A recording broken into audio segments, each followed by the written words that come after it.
Boa noite a todos e todas,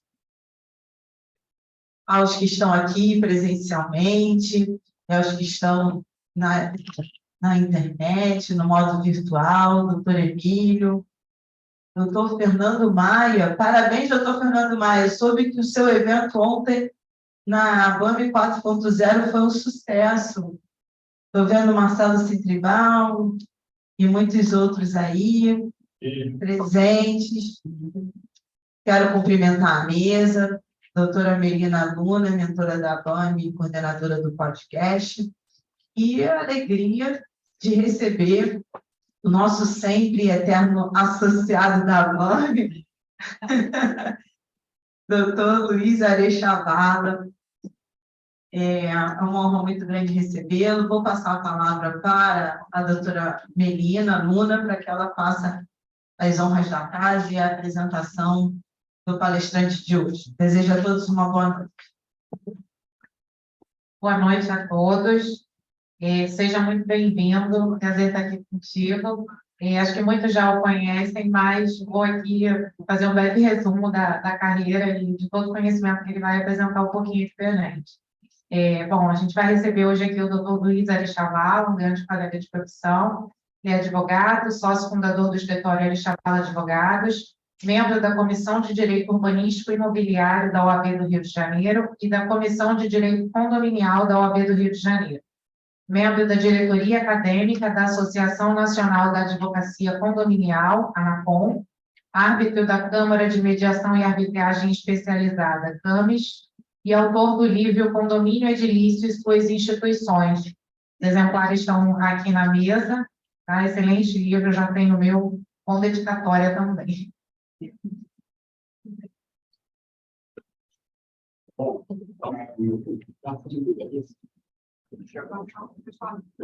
Bom, boa noite a todos. É uma honra mais uma vez estar aqui na BAME, é um prazer estar aqui.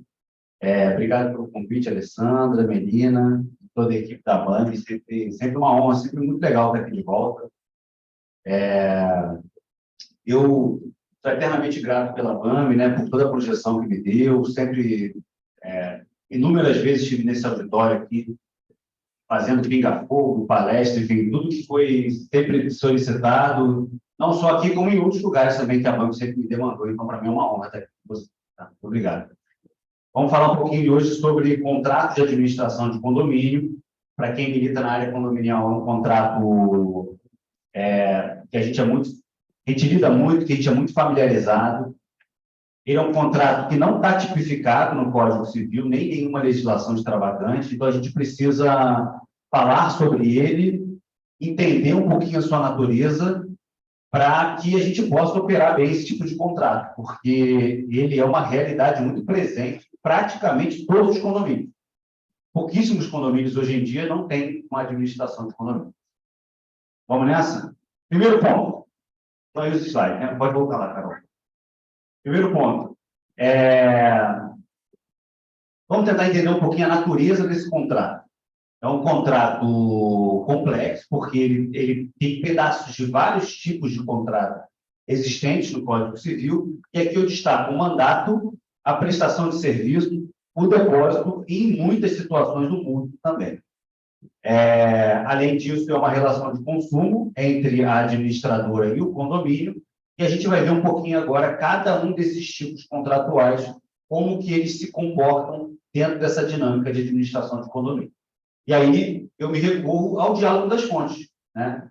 Que é justamente essa harmonia, essa combinação interpretativa, quando você tem fontes diferentes atuando sobre o mesmo ato e negócio jurídico. Vamos nessa, Carol.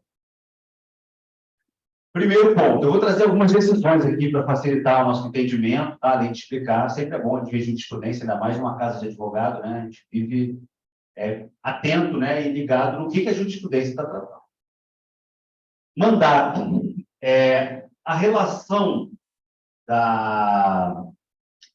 do síndico com o condomínio é uma relação de mandato. A administradora, quando ela atua em nome do síndico, ela tem um poder, como se fosse o longa-manos do síndico, né? Ela tem um poder extensivo do síndico e ela age nessas situações como mandatária. Então, eventual falha da administradora dentro do escopo do trabalho dela, ela não responde, porque quem está atuando naquele momento é o condomínio. E olha uma decisão que eu trouxe aí, aqui do TJ do Rio Grande do Sul, que ele fala o seguinte: houve uma falha na cobrança da dívida condominial, a administradora falhou, entraram com ação contra a administradora, e o juiz entendeu que a legitimidade passiva era do condomínio, porque a administradora era mera mandatária, ela era uma mera representante do condomínio naquele momento. Olha aí, ó. Então, na parte que está em amarelo, legitimidade passiva do condomínio quanto ao pleito de nulidade da dívida, ilegitimidade passiva do condomínio, já da administradora do condomínio, legitimidade passiva da administradora. A administradora do condomínio é mera mandatária do condomínio e não responde por eventual prejuízo da autora, havendo de ser considerada, portanto, ilegitimada passiva. Então, primeiro ponto, se tem uma falha da administradora dentro do âmbito daquela dinâmica do condomínio, ela não responde. Quem responde é o condomínio. Agora, é evidente que se ela extrapola os poderes, se ela extrapola aquele âmbito do contrato, aí ela responde sozinha. Beleza? Essa distinção é muito importante, porque na hora de a gente acionar alguém, a gente tem que saber a quem virar, a quem destinar a ação. Vai lá, Carol. Você quer que eu fique com um negócio? Não, depois eu posso até ver aqui, mas ele não funciona mais. Então, deixa. Vai dessa deixar. Tá. Olha aqui de novo, olha aqui esse aqui, ó. A alegação de que a administradora pagou a fatura da SEDAI em valor muito acima da média, sem autorização do síndico. Cláusula 2, a linha H do contrato, prevê que os pagamentos relacionados a contratos de conservação de luz, força, água, gás, etc., independem de autorização do síndico, não comprovada a prática do ato ilícito ou falha na prestação de serviço. Isso é uma prática muito comum nos contratos de administração, onde a administradora ela já prevê no contrato, até por uma facilidade de rotina, que todos aqueles pagamentos ordinários vão ser feitos independentemente de autorização. Isso é uma prática muito comum. E está correto até, né? Porque no dia a dia você não tem como ficar autorizando cada pagamento. Então, aqueles ordinários já têm uma autorização prévia. O que faz com que inverta o ônus da prova. Eventual necessidade de não pagar tem que ser comunicado e provado que o condomínio pediu para que não fizesse pagamento. Nesse caso, como não houve a prova de que você pediu para que não pagasse, pagamento regular é o que se faz, e aí, portanto, não se praticou nenhum ato ilícito pela administradora, ela simplesmente cumpriu o contrato. Tá bom? Vamos nessa. Olha aí, ó, prestação de serviço. Olha como também tem prestação de serviço no contrato de administração de condomínio. E na prestação de serviço, como todo contrato de prestação de serviço, a gente vai observar aí algumas cláusulas que são importantes e que atingem, obviamente, o contrato de administração de condomínio, dentre eles a multa. Multa por rescisão imotivada, porque a rescisão motivada, evidentemente, não tem multa, porque ela tem uma justa causa. Olha, o condomínio autor que pleiteou a devolução do valor retido pela ex-administradora a título de multa por rescisão de contrato. Sentença de procedência condenando a ré, ex-administradora do condomínio, a devolver em dobro o valor de 8 mil e pouco, evidenciada a falha na prestação do serviço por parte da ré, que ensejou a rescisão por justa causa. Não cumpriu suas obrigações de maneira satisfatória. Então, a administradora, nesse caso, pelo fato de ter cometido alguma falha na prestação de serviço, é uma relação de consumo. O condomínio pode, diante do inadimplemento, ele pode ou obrigar a administradora a cumprir o contrato, ou ele pode rescindir. E aí, na rescisão, é por justa causa, sem multa. Nesse caso, a administradora reteve a multa, desmandou devolver. Tá? Vamos observar, chamar a atenção aqui agora de alguns pontos. Primeiro, artigo 474, 475 do Código Civil, onde a gente fala de cláusula resolutiva tácita e cláusula resolutiva expressa. A cláusula resolutiva tácita é uma cláusula que independe de estar no contrato, porque ela está na lei. Cláusula resolutiva tácita é a seguinte: havendo um contrato bilateral, isso não precisa estar no contrato, porque está na lei. Num contrato bilateral se uma das partes falha, a outra tem o direito de, 1, rescindir o contrato, 2, obrigar a cumprir. Cláusula resolutiva tácita. Isso está em qualquer contrato, ainda que não escrito, que decorre da vida. Ok. Só que, na cláusula resolutiva tácita, decisões do STJ e aos montes, na cláusula resolutiva tácita, você precisa resolver esse contrato em juízo, porque só o juiz vai dizer se aquela falha é suficiente para rescindir o contrato, resolver o contrato. Porque também não é qualquer falha que resolve um contrato. O juiz vai ter que dizer. Tá? Responder um e-mail, dependendo da urgência e da importância desse e-mail, dependendo, não é. Então, o juiz vai dizer. Agora, na cláusula resolutiva expressa, quando você já prevê no seu contrato que determinados atos são intolerantes, você não admite que aquilo aconteça, porque ocasiona, sim, uma rescisão, aí não depende nem de decisão judicial. Essa decisão, inclusive, é até recente do STJ, talvez 2021, 2022, mudando todo o entendimento que o STJ até então entendia que tanto a resolutiva tácita quanto a expressa dependiam de ordem judicial. A partir de então, foi até uma promessa de compra e venda, não foi nem no contrato de administração de condomínio, passou a entender que a cláusula resolutiva expressa não precisa de decisão judicial. Então, se você coloca no seu contrato que determinados atos geram a rescisão imediata do contrato, gera imediata, independentemente de pronunciamento judicial. E aí, a gente só ressalta, né, Alessandra, a importância da assessoria jurídica na elaboração e conferência de contratos. Porque você evita todo aquele ônus judicial, de tempo, de custo, de incerteza, e você alivia muito o seu contrato. Artigo 474, 475 do STJ, do Código Civil. Do Código Civil. Ok? E a multa é prevista em lei. Se eu não me engano, o artigo 603 do Código Civil fala: se a rescisão for por justa causa, não tem multa, e se for sem justa causa e motivada, você paga metade do que falta para acabar o contrato.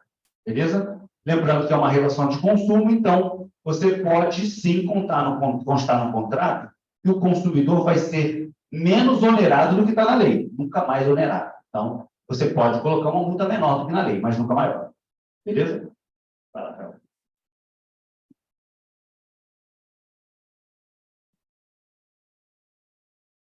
Olha essa outra aqui, ó.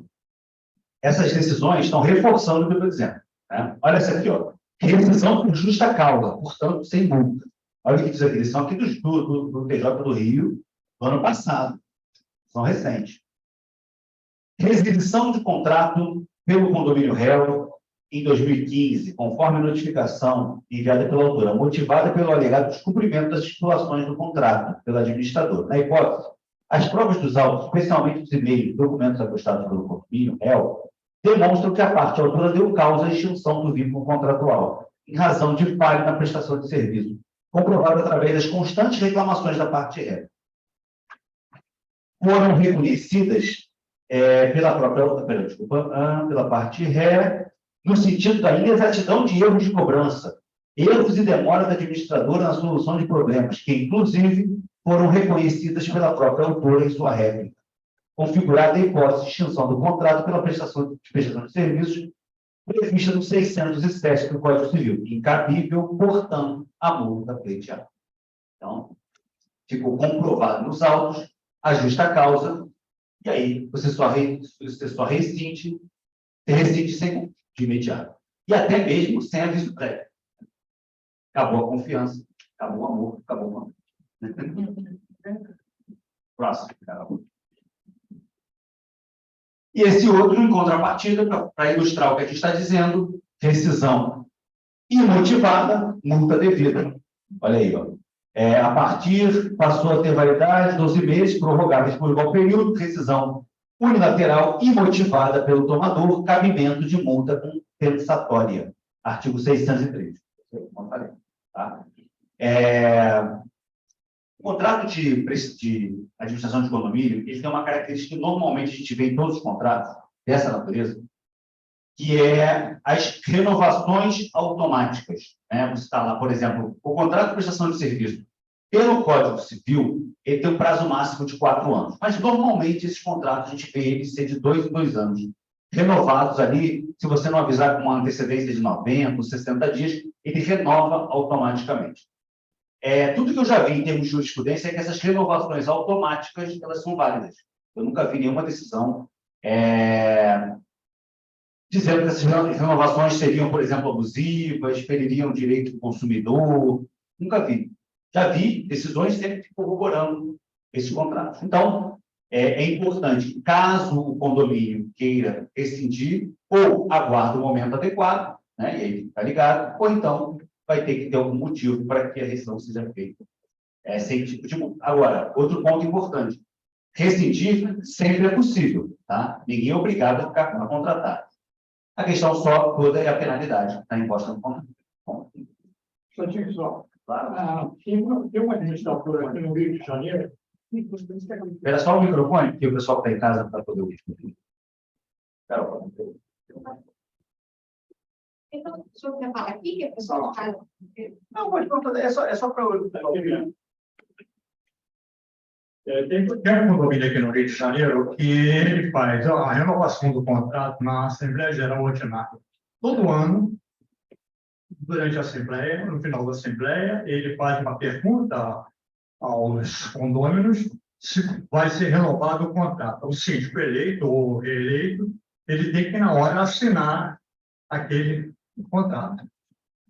Eu acho que é uma medida muito, muito boa, muito salutar para o condomínio, porque respalda o síndico, né, porque é uma decisão da Assembleia, ele é obrigado a cumprir as decisões da Assembleia, e dá também mais transparência aos contratos que estão sendo feitos. Então, assim, a Assembleia ela corrobora, e é bom também, porque aí, sempre que for fazer uma renovação, você oportuniza a Assembleia a fazer uma licitação. Você pode pegar outras empresas concorrentes, abrir ali as propostas e o pessoal decide, né? Tem liberdade de decidir. Acho válido. Obrigado. Passa aí, Carol. Próximo.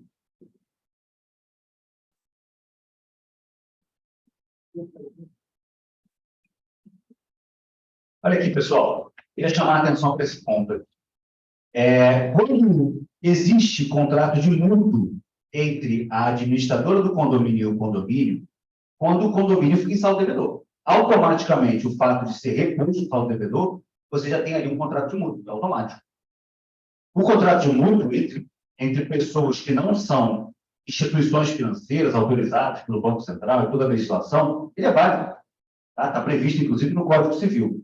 A única ressalva que tem que se observar é a questão dos juros, que não podem ser superior a 1%. Então, o empréstimo de dinheiro que se desenha pelo cobrimento do saldo devedor, ele é válido, ele é lícito.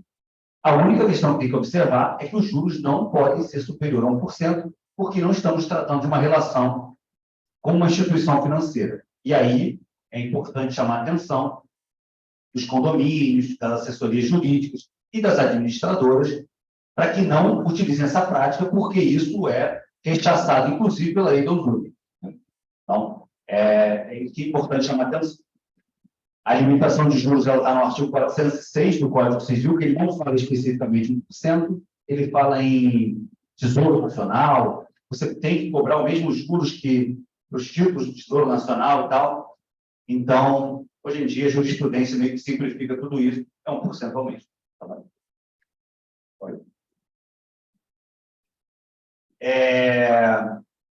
Olha um outro ponto interessante, né? Como eu falei, além de todos esses contratos que a gente falou, existe um outro contrato, que é o contrato de depósito.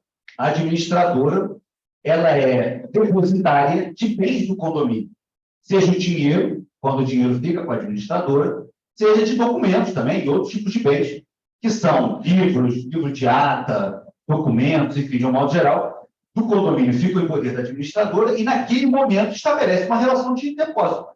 Administradora depositária, condomínio depositante.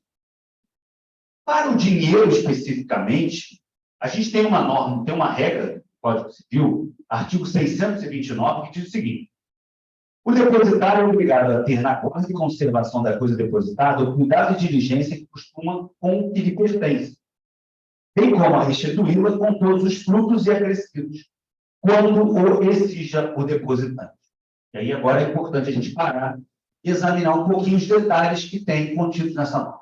Primeiro, o cuidado e diligência com a coisa que costuma com o que lhe pertence. Isso é muito subjetivo, porque tem gente que não é cuidadoso.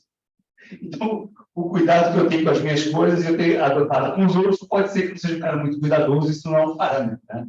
É um parâmetro muito subjetivo. Mas o que a gente tem do legislador é você tem que ter cuidado e diligência, né, na guarda, na conservação, para não deixar perder valor com o que lhe pertence. Segundo ponto, restituí-la quando ou exija o depositante, como eu marquei em azul. Ou seja, ainda que o contrato, tem outro artigo do Código Civil que fala, ainda que o contrato diga que você tem que devolver a coisa depositada no dia 30, que eu peço no dia 15 é quando ou exija o depositante. No momento que eu peço, tem que devolver, certo? Olha um outro ponto aí importante. Com todos os frutos e acrescidos. Será que a administradora, no caso que tem essa relação com o condomínio, será que ela está devolvendo o dinheiro com os frutos e acrescidos? O que é frutos e acrescidos do dinheiro? Rendimento. Está na lei. Será que ela está devolvendo com rendimento que esse dinheiro proporcionou ao depositário, que sequer é titular e proprietário desse bem? Será? Ai, gostei disso, hein? Está na lei. Então, assim, se o contrato, outro ponto, para a gente refletir, eu não estou dizendo medicina aqui não, só estou lendo a lei e estou fazendo a gente refletir. Nós somos advogados, né? Nossa função é essa. Outro ponto importante, será que o contrato prevendo uma renúncia aos juros, aos frutos desse dinheiro, que muitos contratos prevêem, será que essa cláusula ela pode ser considerada abusiva, excessivamente onerosa, como diz os termos do Código de Defesa do Consumidor? Será? Afinal de contas, você tem um direito fixado em lei e vem um contrato e retira esse direito. Será? Não estou dizendo medicina que não. É algo para a gente refletir e, inclusive, para a gente trabalhar no caso concreto. Estejamos pela administradora ou estejamos pelo condomínio, né? A gente está cada hora de um lado, quando a gente não está nos dois, não no mesmo caso, né? Mas simultaneamente em casos diferentes. Então, é algo para a gente refletir. Alertar o cliente, colocar na mesa de negociação quantos e quantos contratos já tive, onde o saldo devedor do condomínio é enorme, e a gente foi analisar, não tinha juros, na hora que o saldo era positivo, assim como quando o saldo era negativo, tinha juros excessivos, e aí você, com a mera análise, só colocando as coisas no seu devido lugar, o saldo que era negativo vira positivo, aquele saldo negativo gigante fica pequenininho, só pela assessoria jurídica, certo? Isso está em que artigo? Está no 629. Começa? E essa relação de depositante e depositário, ela é uma relação tão importante em termos de legislação, que olha só o que diz o 633 do Código Civil. Ainda que o contrato fixe prazo à restituição, como eu falei agora há pouco, o que se exija. Ou seja, eu tenho um prazo de vencimento, em tese, o depositário só precisa me devolver naquela data, mas se eu pedir antes, eu obrigado a me devolver na hora. Salvo se tiver direito de retenção, se refere ao 644. O que é o direito de retenção do 644? São várias hipóteses, mas as principais, dentro da temática que a gente está tratando, o condomínio deve dinheiro para a administradora, ela pode reter. Ela não vai devolver para cobrar. Ela retém, entrega diferente. É lícito, é válido. Se o dinheiro for juridicamente embargado, se sobre ele perder a execução, notificado ao depositário, se houver motivo razoável para suspeitar que a coisa foi dolosamente obtida. Evidente, né? Está na lei. Se tem uma decisão judicial mandando você não devolver, evidente, você não vai devolver. Tá bom? Outro ponto importante que eu quero chamar a atenção, artigo 311 do Código de Processo Civil, inciso 3. É uma hipótese de tutela de evidência. O artigo 311 traz, se eu não me engano, 3 ou 4 hipóteses de tutela de evidência.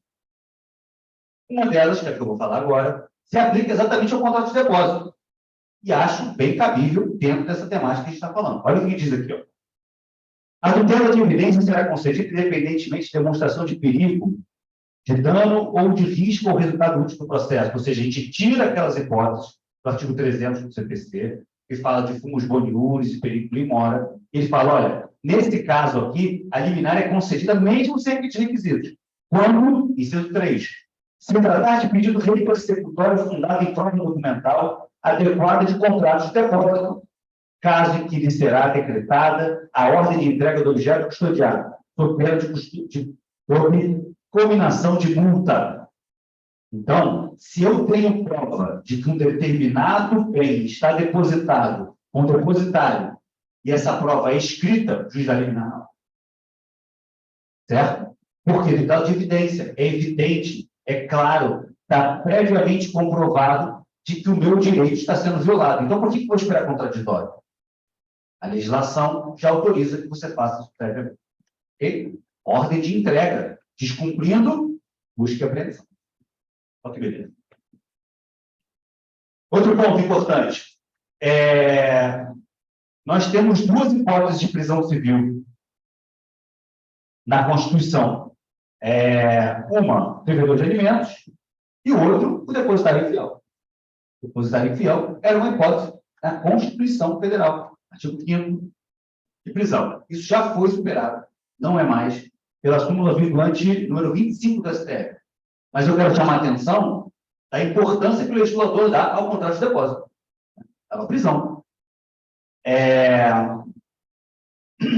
Bom, vamos nessa, vamos avançar aqui.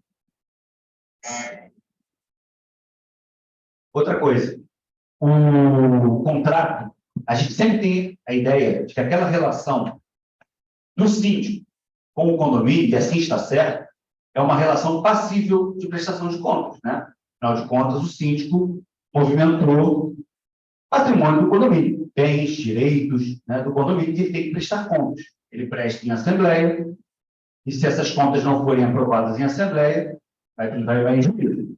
Seja o síndico prestando, seja o condomínio exigindo. Ok? E aí, via de mão dupla, pode acontecer. Agora, a relação da administradora com o condomínio também é passível de prestação de contas. Afinal de contas, a administradora também movimenta bens e direitos do condomínio, né? E ela também tem que prestar contas. Então, quando você vai a uma assembleia e aprova as contas, você aprova do síndico, você não aprova as contas da administradora. E as contas do síndico se prestam em assembleia, da administradora não. A lei não fala isso. A administradora se presta pelas vias normais. Você pode prestar extrajudicialmente, você pode prestar em juízo, da forma como a configuração ali melhor acontecer. É evidente que você não deve ir a juízo antes de notificar, não é prudente, né? Inclusive, você pode até ter seu pedido extinto por não estar caracterizado o litígio, né? Por falta de interesse de agir, que você ainda não foi caracterizado a recusa, né? Da administradora em prestar contas, certo? Então, também é uma relação passível de prestação de contas. Carol chegou na hora certa, pode passar. Vamos refletir alguns outros pontos, tá? Relação quando o síndico e a administradora estão na mesma pessoa ou têm interesses contraditórios. Por exemplo, normalmente o síndico e a administradora não são a mesma pessoa, mais difícil acontecer isso. Até acontece, porque tem muitas administradoras que hoje fazem serviço de síndico profissional, né? Prestam esse contrato de mandato de síndico profissional. Então, e nesse caso, seria a mesma pessoa, inclusive, né? Mas muitas vezes acontece do síndico ser até uma pessoa natural, pessoa física, e ele ser sócio da administradora que atende condomínio. Isso é muito comum também. Nesse caso, pessoal, esse contrato, ele precisa, para que não tenha nenhum tipo de vício, ele precisa ser aprovado em assembleia. Por quê? Porque senão ele é anulado. Artigo 117, 119 do Código Civil, ele fala do conflito de interesse e do contrato consigo mesmo. Conflito de interesse é quando não é a mesma pessoa, mas existe um conflito ali de interesse. Por exemplo, eu sou síndico e sócio da administradora. Eu sou síndico e sócio do escritório da advocacia. Síndico e sócio da empresa terceirizada. é um conflito de interesse. Porque será que se esse prestador cometer alguma falha, eu tenho isenção suficiente para denunciar o contrato, para aplicar uma multa, para processar essa empresa? Tem um conflito de interesse, certo? E o artigo 117, 119, se eu não me engano, do Código Civil fala que é anulável esse tipo de contrato. E ele pode ser ratificado, ele seria eliminado de qualquer vista, se o representado também concordar. Porque aí temos uma relação entre representante e terceirizado. Terceiro, síndico, representante e terceiro. O representado, que é o condomínio, não está concordando. Como é que ele se manifesta? Pela Assembleia. Porque já que o síndico tem esse conflito. Então, teria que fazer, sim, essa autorização pela Assembleia para evitar qualquer tipo de nulidade. O contrato não é nulo, ele é anulado. Da mesma forma, o contrato consigo mesmo, salvo engano, 117 do Código Civil. Quando aí sim é a mesma pessoa. Eu sou síndico, eu sou advogado. Não é a Areia Chavala, é o Luiz, advogado. É o Luiz síndico. Aí é a mesma pessoa, inclusive. É o contrato consigo mesmo. Também da mesma forma anulável, porque a Assembleia teria que fazer o mesmo tipo de ratificação. Certo? Outra reflexão, não passa ainda não. Outra reflexão. Só um minutinho.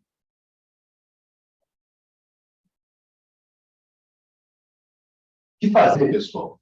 Está pela administradora. A gente está, inclusive, tocando aqui mais pontos onde a administradora acaba cometendo equívocos, mas a gente sabe que isso não é necessariamente uma realidade. O condomínio comete, o conselho comete, o síndico comete, e a administradora, às vezes, fica numa situação muito delicada. Né? O que a administradora faz quando ela percebe que o síndico começa a ter atitudes que não estão corretas? Atitudes suspeitas. Determinada nota fiscal, determinado recibo, ele começa a infringir a convenção. O que ela faz? Ela pode renunciar? Óbvio que pode. Mas será que se ela sair renunciando todos os contratos que ela perceber alguma irregularidade, ela vai sustentar no mercado? Será que ela é fiscal? Será que ela é auditora daquele contrato? O que ela pode fazer?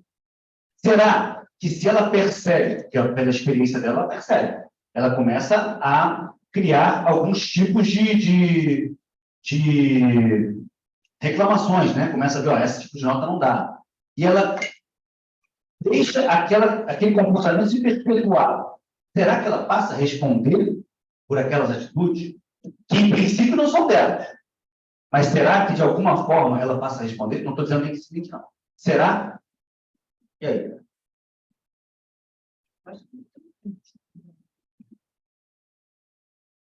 Olha, eu acho que depende, né? Como tudo depende. Tem também a questão do problema econômico. Pois é, Alessandra, eu concordo um pouco. Pode falar, só. Eu acho que seria melhor, cada vez que ele abordasse, a gente pudesse fazer um contraponto para que ele pudesse explicar melhor. Quer dizer, não que ele não explicasse melhor, mas tirando as nossas dúvidas. Tem muita administradora que estão fazendo o seguinte: ela contrata um síndico que é funcionário dela e coloca no condomínio. Então, o síndico tem uma relação de trabalho com a administradora. E coloca, em prédios grandes, um administrador. E aí, esse administrador é contratado pelo condomínio e não pela administradora. Mas quem escolhe esse administrador é o próprio síndico que pertence à administradora. Como é que resolve o embrólio disso? Nossa, Fernando, sua pergunta é muito boa. Olha só. Primeiro, que o síndico ele só tem uma forma de entrar no cargo, que é a eleição. Não pode ser escolhido, não pode ser contratado, ele é sempre eleito. A partir do momento que ele é eleito, ele estabelece uma relação jurídica com o condomínio, que é uma relação de mandato, tá? Que não impede que ele tenha outros tipos de relação, como o depósito e outros, como a gente mencionou. Ele jamais pode ser fruto exclusivamente de um contrato. Também nada impede que esse contrato de mandato, que é um contrato típico, Código Civil, seja melhor detalhado que um outro contrato. Nada impede. Tá? mas jamais ele vai poder adentrar ao cargo, assumir o cargo, exclusivamente. Você não pode excluir essa decisão da Assembleia. Não pode. Se por acaso assim foi feito, essa contratação é nula, com certeza. Agora, senhor Fernando, o que acontece muitas vezes, que eu já vi, talvez seja isso até que eu esteja falando, é que a administradora, ela indica, seu João, perdão, que tem um Fernando. O Fernando vai até falar, entendeu? Está tocando no meu coração, é por isso. Eu até falei por essa semana, acho que é por isso. Já passo a palavra, só respondeu o seu João. Então, seu João, olha só. O que eu vejo muitas vezes é que o condomínio, que a administradora tem uma força muito grande, exerce um poder, até porque trabalha muito bem muitas vezes, ela acaba indicando. Então, ela indica, mas a Assembleia tem que eleger, entendeu? Uma vez eleito, é válido. E aí passa. Aí, se ficar exposto para a Assembleia a condição desse condômino, desse síndico, ter advindo de uma indicação ou ser parte do quadro de funcionários da administradora, se ela já sabe disso na eleição, supre aquela anulabilidade que a gente tinha falado antes. Porque você sabe, você aprovou, você elegeu sabendo. O problema é quando você não sabe. A informação é fundamental. Mas a administradora pode ser síndica. Pode, porque a lei não proíbe. E aí ela indica uma pessoa para preposto. Isso, mas a síndica, quem responde é a administradora. Perfeito. Mas quem responde juridicamente é a administradora. Isso. Mas a Então, o CNPJ dela está lá. Mas nesse caso, a Assembleia tem que aprovar a administradora como síndica. Exatamente, tem que eleger. Então, pois, Isso. aí, ela aprovando a administradora como síndica, ela. Isso. Ele é um mongamanus, entendeu? Ele é um mero preposto, ele simplesmente vai agir em nome da administradora.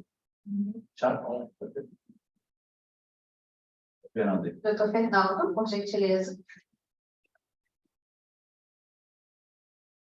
Seu áudio está desligado.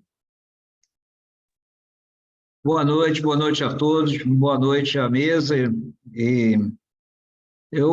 Doutor Luiz Chavala, voltando àquele assunto que o senhor acabou de falar, da administradora, será que ela passa a responder quando ela percebe uma conduta equívoca do síndico, mesmo ela avisando essa conduta, diz que não tem amparo legal, ela diz realmente, textualmente, num e-mail, por exemplo, que aquela conduta não tem amparo legal, e que ela, mesmo assim, ela executa as ordens do síndico, seria motivo para uma justa causa, de repente, uma rescisão por justa causa?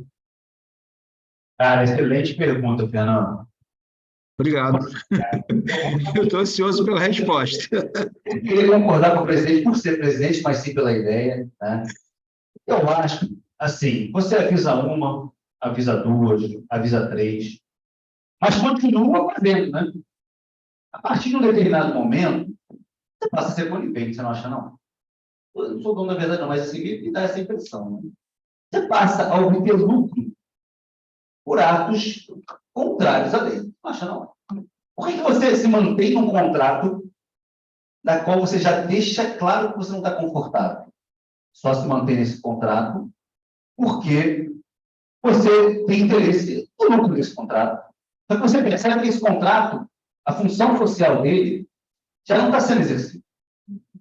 Porque a função social do contrato é atender ao que a destinação dele. Mas ainda assim você continua. Você sabe que ele já está desvirtuado, mas você continua. Eu acho que você pode responder sim, Fernando, eu concordo com você. Eu acho que, dependendo da situação, você pode responder.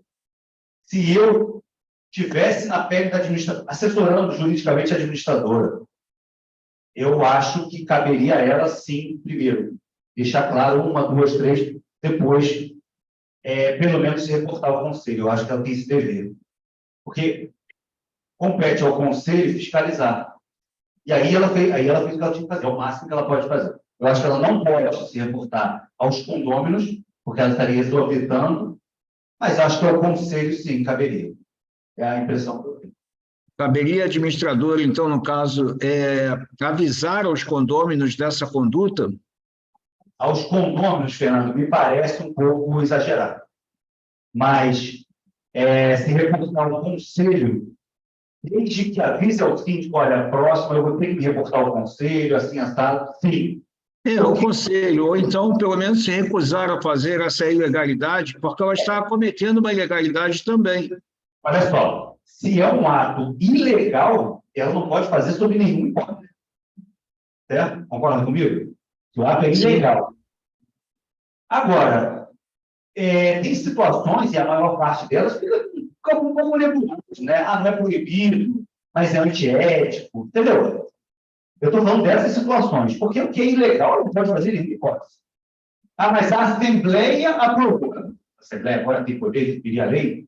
A Assembleia aprovou de trabalho escravo naquele condomínio. Ah, então eu vou cobrir as ordens. Claro que não. A gente não pode. Entendeu, Fernando? Me parece que as nebulosas, elas podem se tornar, sim, ilícitas. Lembrando que o abuso de direito é ato ilícito, né? Então, assim, pode, em algumas situações, você está ali no campo do abuso do direito também. Ok. Muito obrigado. Ah, claro.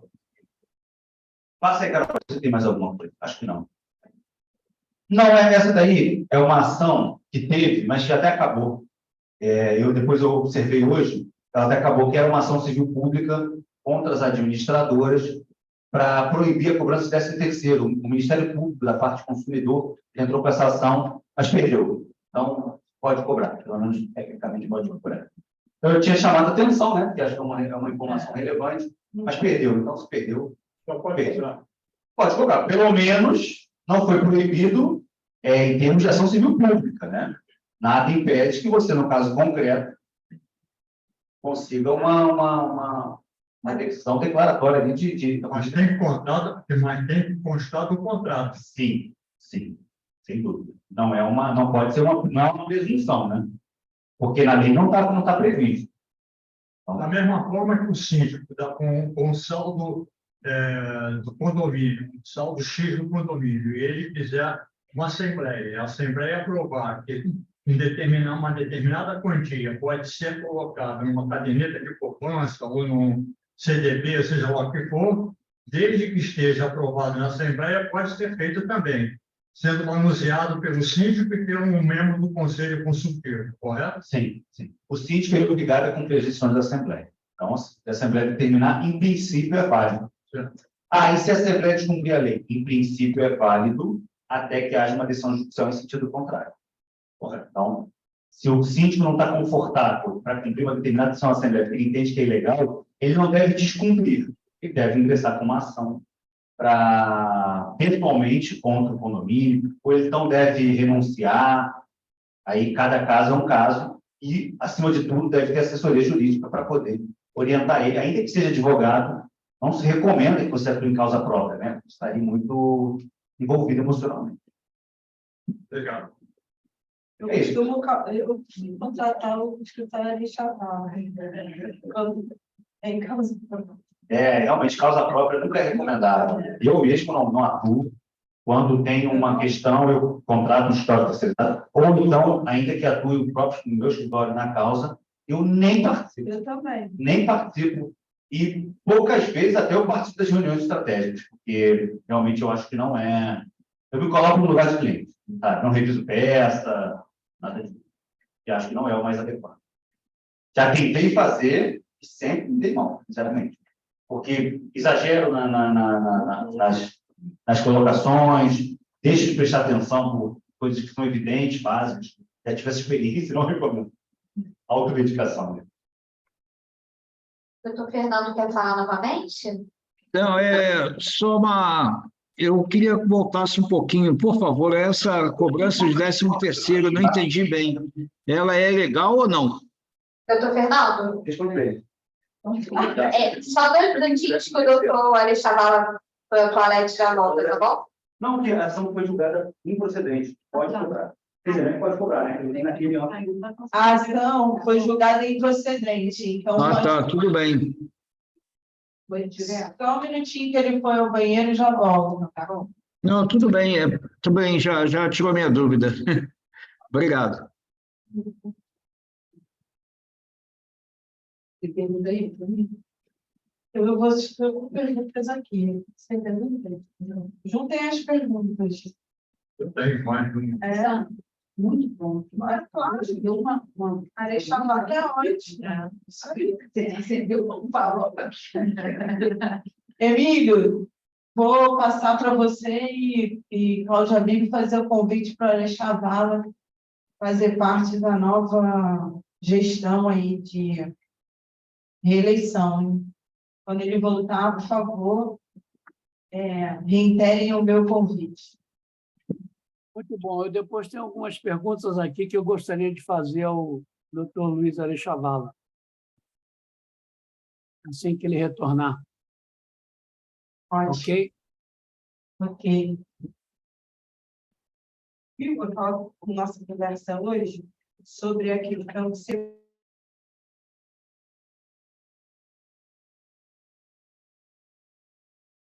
Aliás, eu gostaria de desejar um abraço a todos os nossos tabamianos, né? Porque hoje é o dia do amigo.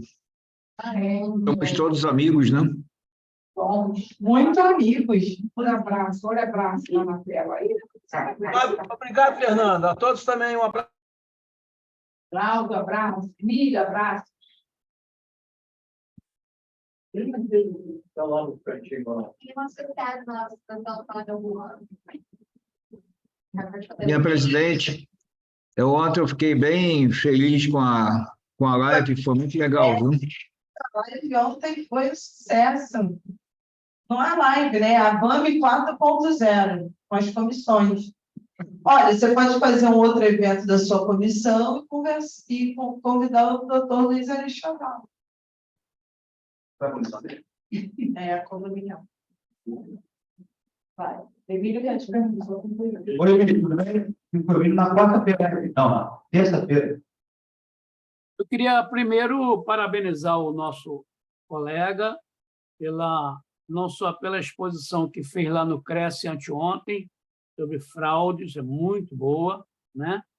E por essa exposição que está sendo efetivada. Tem aqui algumas anotações, umas perguntazinhas que eu gostaria de fazer, porque a lei é muito clara, mas quando se fala em condomínio, há um problema muito sério em relação a procurações. Nós temos, por exemplo, um prédio de quase 200 unidades, e o síndico tem mais de 50 procurações. Então, todo assunto que é levado em assembleia é aprovado, porque tem aquelas procurações e outras coisas mais, né? Então, é difícil a gente contestar alguma coisa.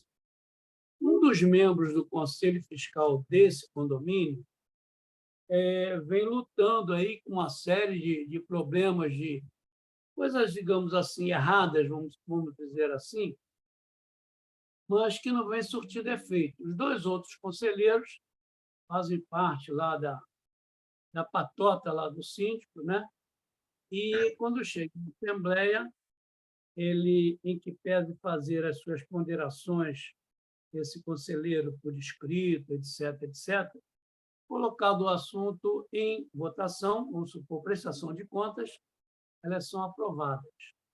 E esse conselheiro, obviamente, não aprova e é voto vencido, né? Porque quem aprova contas é a Assembleia, né? Não é o conselheiro, não é o condômino em si. Há essa possibilidade, isso já foi até aventado, foi anteontem, na palestra, por sinal também muito boa, do nosso colega doutor Fernando Maia, de se ingressar com uma ação de, hoje é exigir contas, né? Como a gente chamava prestação de contas e tal, para poder demover e trazer todos esses assuntos que foram realmente negativados por esse conselheiro. Teria-se algum êxito nesse sentido, se esse condômino ingressasse com essa ação e expondo, obviamente, todos os pontos que ele levantou e que realmente são negativos, né? E que muitos condôminos não têm conhecimento, porque a realidade hoje é que em condomínio, 2 ou 3... Desculpa te cortar. Emílio, Sim? só para ver só para não me perder aqui na sua pergunta.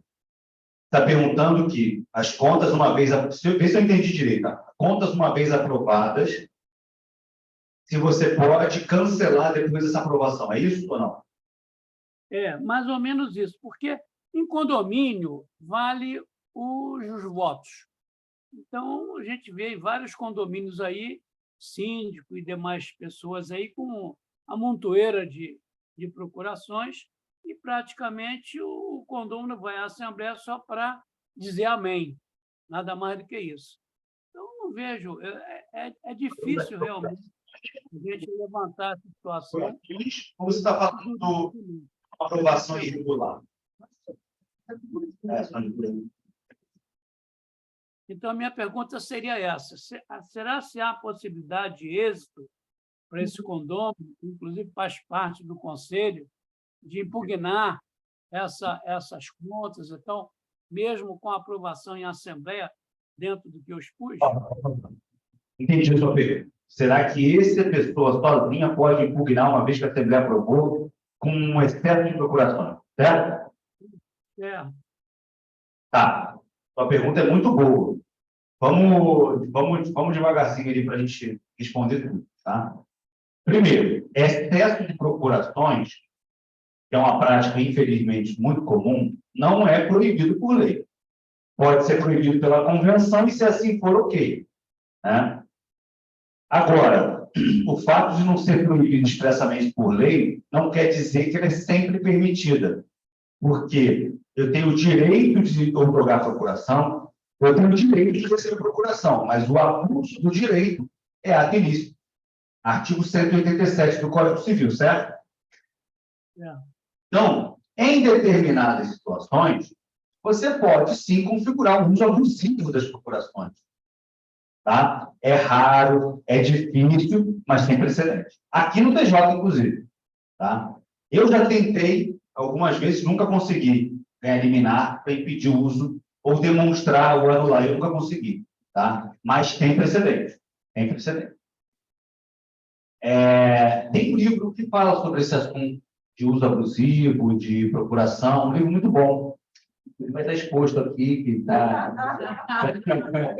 ele fala exatamente sobre esse assunto, ele apresenta esse precedente, ele apresenta essa fundamentação. Só quer saber o que precede.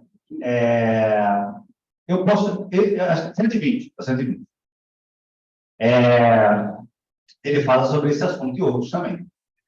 Mas olha só, então, o primeiro ponto que a gente tem que entender, olha só, Emílio, uma vez aprovado, aquilo que eu falei, uma vez aprovado, a presunção de validade, de legalidade, você teria que cancelar.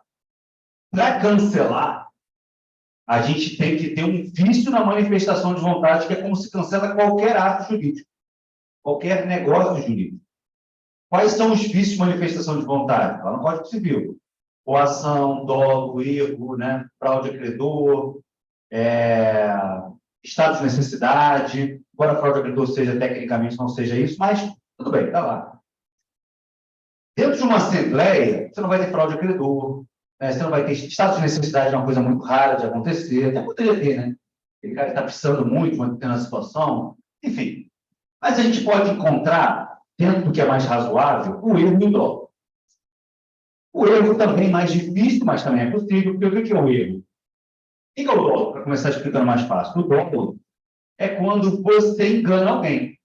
Né? Então, o síndico que presta contas de uma maneira muito superficial, que não explica nada, que passa tudo meio correndo, que não leva documento nem nada, ele pode estar aprovando com dolo.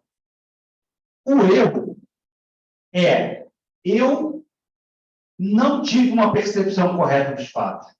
Você até explicou, você até falou, mas eu não entendi. E aí é muito sutil, né? É muito sutil, mas é causa de anulação. Então, olha só, para você, se as contas foram aprovadas, por pior que tenha sido a prestação de contas, em tese é válido. Você pode alegar, eu fui coagido, e os demais também foram, que é uma maioria. Então, é muito difícil de provar tudo isso, entendeu, Emílio? Agora, você tentar cancelar a prestação de aprovação das contas porque você sabe que elas estão equivocadas, porque tem um erro ali, eu quero cancelar a prestação de contas porque eu provo que esse cara desviou dinheiro. É possível provar. Eu provo que essas notas fiscais são frias, são falsas. Isso não é motivo suficiente. Isso pode ser motivo, isso pode ser uma causa de anulabilidade, mas ela por si só não é. Por quê? Você pensa o seguinte, é uma relação privada. A Assembleia pode perdoar dívida. Ela pode perdoar atos ilícitos. Isso não é um mandato público, onde você é obrigado a cumprir determinados requisitos. Ela pode perdoar.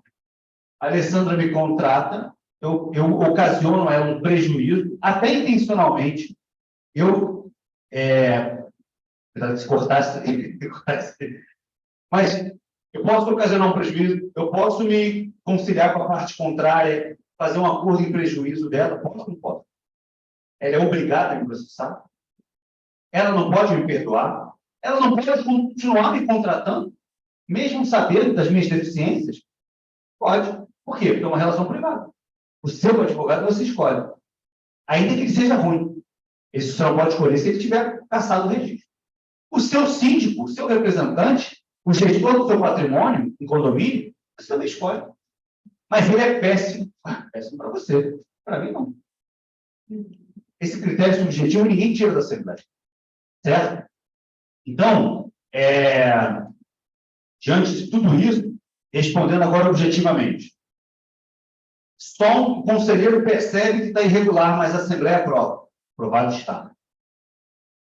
Ele aprova as contas com um monte de procuração. Aprovado está, mas existe uma tese defensiva aí de abuso do direito. É difícil de emplacar, mas é possível. Agora, Emílio, mais fácil é você tentar examinar a fundo cada uma dessas procurações, porque normalmente tem rolo. Então, é mais fácil você tentar, objetivamente, impugnar as procurações, que na hora é muito difícil, mas que posteriormente é possível. Eu posso até contar um caso aqui recentemente que a gente conseguiu instituir um sítio por causa das procurações, e a gente conseguiu provar que elas eram de pessoas falecidas. Quer falar? Não. De pessoas falecidas, de pessoas que já tinham vendido o imóvel, de pessoas que sequer foram proprietárias algum dia. A gente conseguiu cancelar todas elas, porque tiramos ônus reais. Todas elas, o cara tinha mais de 40. E aí acabamos ganhando por um voto. Olha que curioso, né? Tiramos todas dele, um voto. Então é mais fácil você ir impugnando do que você necessariamente conseguir essa tese do abuso de direito. Acho muito difícil. Eu, se fosse magistrado, eu teria mais simpático com essas causas. Mas não sou. A procuração. Então, chega para mim, então se chegar lá para mim um dia, eu vou analisar e vou ter um cuidado de... Emílio, lembrando um pouco do Daniel, que gostava de trazer os casos concretos, né, assim, tipo, um case, eu tenho um que eu experienciei lá no edifício Marquês de Herval. Tinham lá, o síndico estava lá há 10 mil anos, inúmeras procurações. Os inadimplentes, ele tinha um golpe que ele dava nos condôminos inadimplentes e ficava com as salas. E aí, o que aconteceu lá? Foi uma revolução. 3 mulheres, donas na realidade, foi a proprietária ali onde tem uma livraria, ali no térreo do Marquês de Herval, e a dona onde que era o CITAR, que a gente fazia até as reuniões da dona. Elas se reuniram, escolheram um advogado renomado, conhecido, que está lá no condomínio há 1000 anos, para ele ir como síndico. E fez uma revolução, foi uma revolução mesmo. Elas colocaram cartinhas, conversaram com vários condôminos, tinha uma lista daqueles que passavam as procurações, ligavam para muita gente estava fora do Brasil, eles localizavam, informavam o que estava acontecendo, elas trouxeram provas contundentes para não demonstrar que era uma questão de briguinha. E eu nunca gostei, eu particularmente, nunca gostei de me envolver com questões de condomínio. Eu nunca quis me sujar com esses condemônios aí, porque eu acho que tem muita fofoca em condomínio, eu não tenho saco para isso. Desculpa, mas não tenho paciência. Mas naquela do Marquês de Herval, eu fui atraída pelo case, pela mobilização. Até eu queria saber o que estava acontecendo, de tão absurdo. Então, foi fantástico. Eu era condômina na época, né? Então, foi fantástico aquilo ali. Então, eles atraíram muita gente. Então, a minha sugestão complementar para a Thalia Chavala é uma revolução e a destituição do possível. Você está falando, Alessandra, eu acho muito interessante, porque respeito todas as opiniões acerca das procurações, de fato não tem uma ilegalidade, mas às vezes tem uma imoralidade, né, da forma que elas estão sendo utilizadas, mas eu acho que as pessoas esquecem que quando a pessoa tem muitas procurações, ressalvados os casos de fraude, que aí cada um vai responder individualmente pelo delito que está cometendo ali, mas ou existe uma confiança no trabalho que está sendo feito, ou existe uma ausência ali de participação e a pessoa simplesmente passa aquela procuração sem se inteirar muito do que está acontecendo no condomínio. Então, essa revolução, como você mencionou, eu acho que é importante que os condôminos eles se mobilizem também, né? A questão da tomada das decisões no condomínio é uma questão política, né? Então, eu acho que nada melhor que você conhecer o seu vizinho, bater na porta, ir ao lado, conversar, explicar o que está acontecendo, porque muitas vezes a gente vê aí síndicos que ficam se perpetuando numa gestão simplesmente porque os condôminos que estão de fora ali do espaço físico, né, não acompanham de forma remota, à distância, e acabam passando procurações e a situação fica um pouco fora de controle. Então, eu acho que esse trabalho político mesmo, de conscientização, de exposição do que está acontecendo, claro, dentro do razoável, né, para ninguém expor ninguém de uma forma vexatória, mas a fim de demonstrar mesmo para o seu vizinho, para o seu co-proprietário, né, ele é um condômino ali junto com você, demonstrar o que está sendo praticado dentro do condomínio. Perfeito, colocação perfeita. A solução é a análise das procurações, mas principalmente a mobilização. Porque, assim, afinal de contas, também chega no judiciário e vai dizer o quê? Pô, o cara é tão ruim que tem 40 procurações? Qual o sentido? Isso é contraditório, né? Ele tem 40. Acho que o raciocínio mais lógico é esse, né? Ou então essas procurações são falsas. E aí compete a você o ônus de provar a falsidade dessas documentações. Essa mobilização funciona.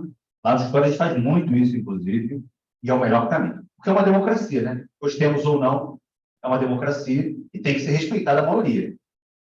Eu pedi para a Carol botar aqui na tela, só para a gente poder falar um pouquinho dessa questão do abuso de direito. Olha o que é considerado como abuso de direito pelo Código Civil. Também comete ato ilícito o titular de um direito que, ao exercê-lo, excede manifestamente os limites impostos pelo fim econômico ou social, pela boa-fé e pelos bons costumes.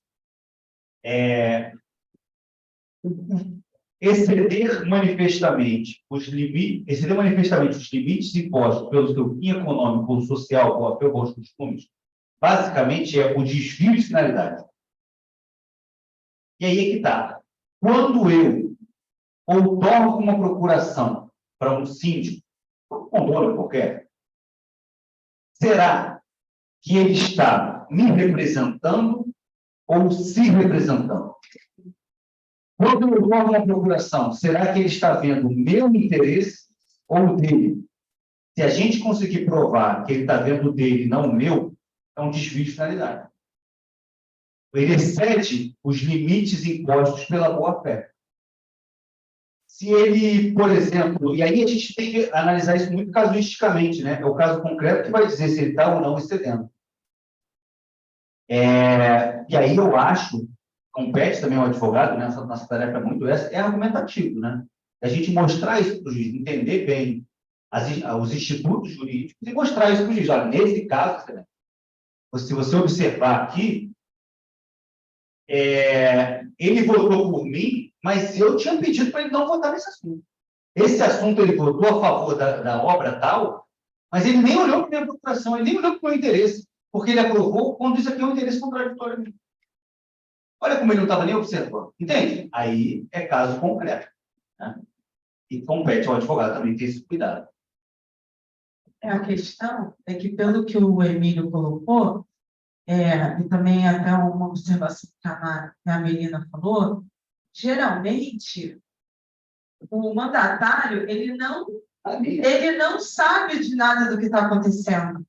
É uma relação de confiança. Por isso que a revolução, né, como assim especificado, ela às vezes é importante, porque é importante que o condomínio ou os condôminos que participam da Assembleia e que estão vendo o movimento acontecer, né, o desvio de finalidade acontecer, eles notificarem ou informar o mandatário.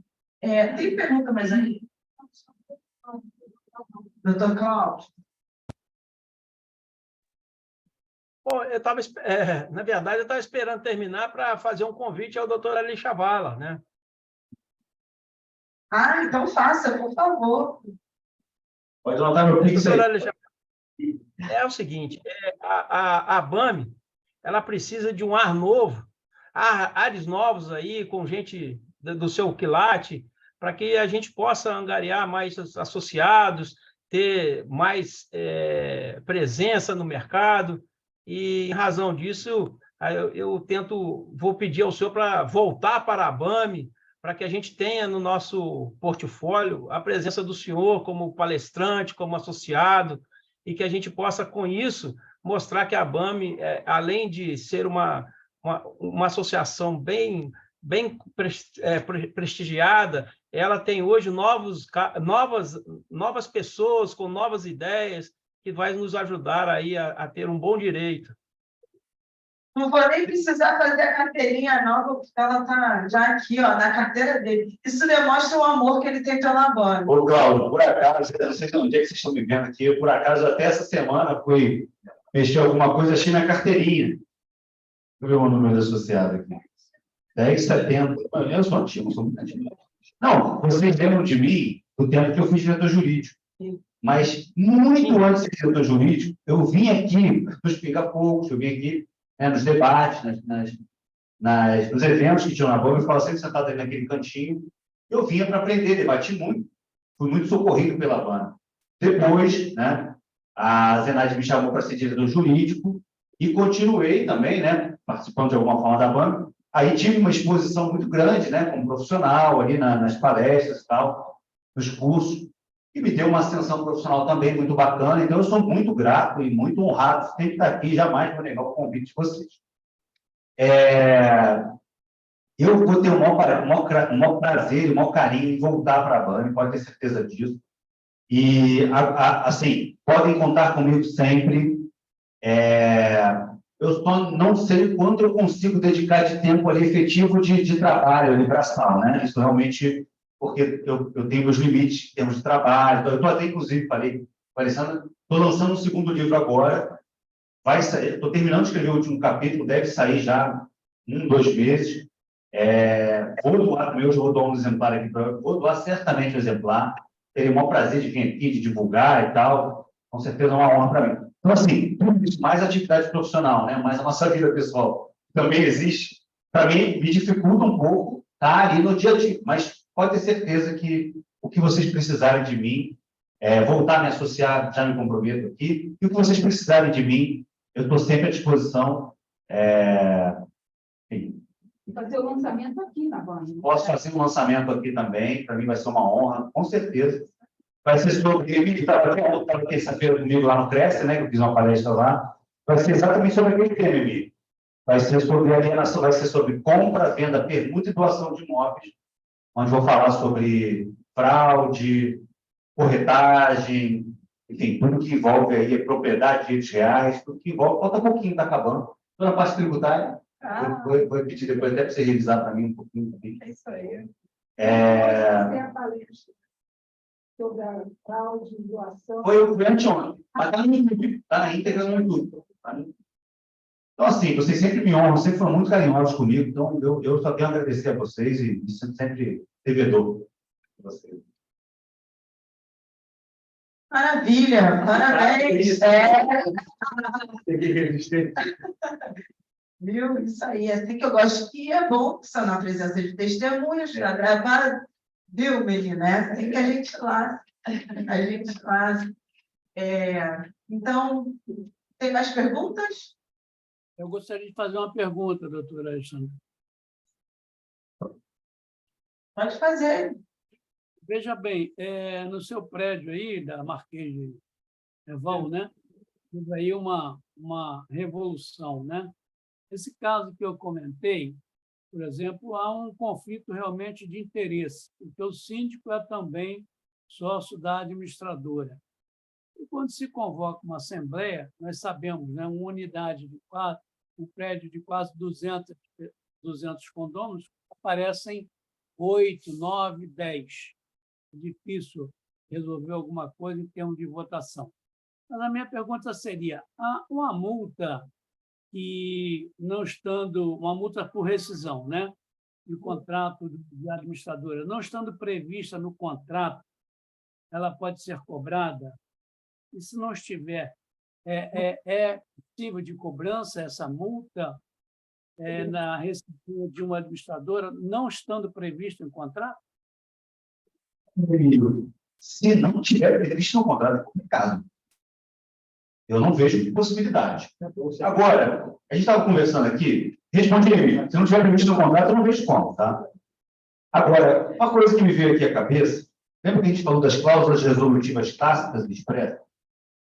E na cláusula resolutiva expressa, independentemente de decisão judicial, o fato se consome de imediato, pleno direito, né, como a gente fala, está lá no artigo 475 do Código Civil, só que tudo brasileiro não cumprir. É possível você ter uma cláusula resolutiva expressa na sua convenção dizendo que, em determinados atos do síndico, ele está destituído imediatamente. Eu, por exemplo, já coloquei muito em convenção que a reprovação das contas provoca uma destituição imediata e assume o subsídio. Por quê? Porque nem sempre o mandato coincide com a prestação de contas. O mandato de 2 anos, prestação ela é sempre anual, pode ser até menos do que 1 ano, mas nunca mais do que 1 ano, porque o código fala que é anual ou quando exigido, então pode ser menos, mas nunca mais de 1 ano. Então, você tem, por exemplo, um mandato bienal, prestações de contas anuais, você vai ter uma prestação de contas sem término de mandato. E se elas forem reprovadas, resolutiva expressa. Está lá na convenção. É possível. Né? E não só isso, outras questões também. Você pode... está na lei, está no Código Civil, artigo 1349, se eu não me engano, fala que se o síndico não prestar contas, ele pode ser destituído. Cláusula resolutiva está na lei, serve para todo mundo.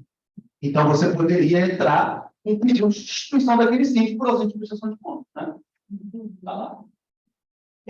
Isso é um fato objetivo, porque fala da destituição por administração inconveniente, no mesmo artigo. Só que a administração inconveniente é um critério subjetivo, e aí o juiz teria que dizer o que é inconveniente ou não, mas a ausência de prestação de contas é objetivo. Então, você notifica ele, não presta contas, passou o prazo, entendo eu que cabe uma ação para destituição do síndico, e aí assume quem a convenção dispuser. O síndico, presidente do conselho, sei lá. Aí é outro problema. Certo? Ficou claro, Emílio, a resposta? O caso que eu havia, mais ou menos, um contrato do condomínio com a administradora, e nesse contrato não está prevista uma multa por rescisão antecipada, essa multa pode ser cobrada? Essa é a pergunta. Se não tiver previsto em contrato, eu não vejo. A multa, não. Agora, a rescisão antecipada, não prevista em contrato, Pode, porque está na lei. Como eu falei, cláusula resolutiva tácita. Artigo 474 e 475.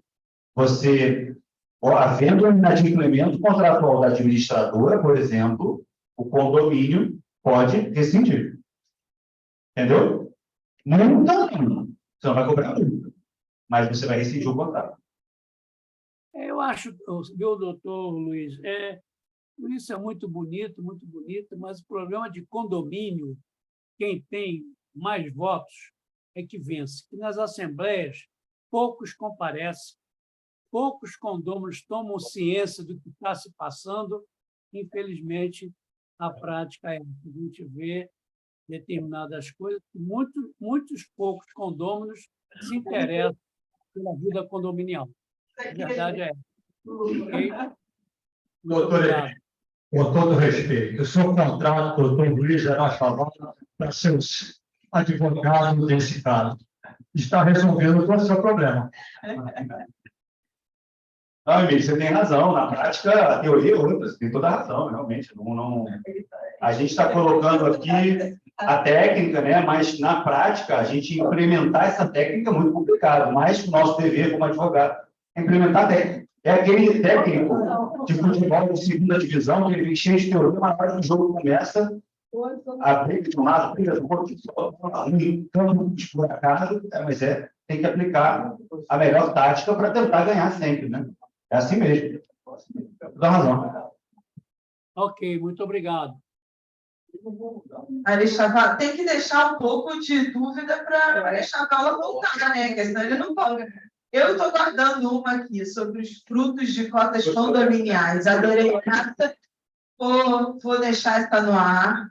E a Arechavala vai ter que voltar para a gente tocar nessa ferida dos meus associados que são administradores de imóveis, para a gente falar sobre os frutos das cotas condominiais. Eu quero entender melhor dessa questão. Isso aí. Então, tá, mais alguma pergunta? Pode. Então, doutora Arechavala, quero agradecer a sua presença.